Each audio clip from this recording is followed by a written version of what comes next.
皆さんこんにちは。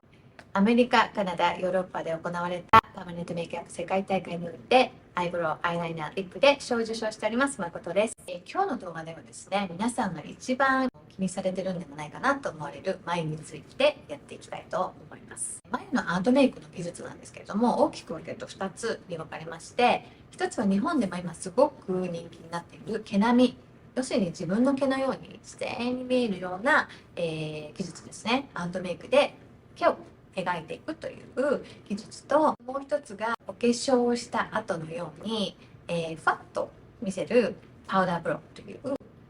やり方があります。大きく分けるとこの2つに分かれるんですね。で、今日はピクセルパウダーブロウと呼ばれる私流のそのパウダーブロウのやり方をステップバイステップで一通りご紹介していきたいと思っております。今回は実は3本目の YouTube 動画となります。1本目はですね、リップブラシ。2本目の動画は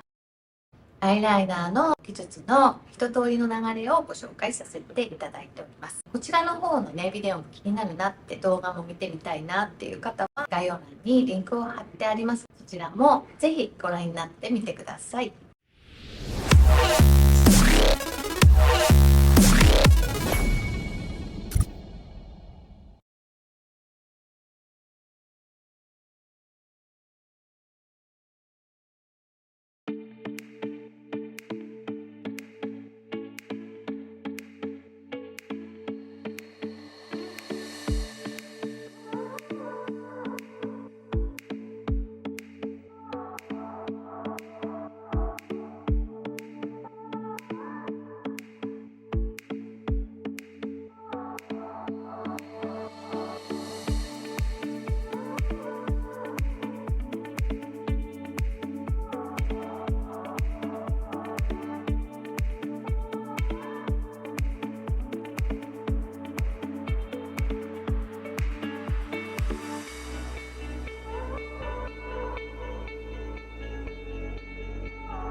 皆さん動画の方はいかがだったでしょうか。今後のですね、皆様にお役に立てる動画を作成していくために、皆様のご意見をお聞かせいただきたいなと思っております。何でも質問、リクエスト、要望ありましたらにお越しください。次回の動画ではですね、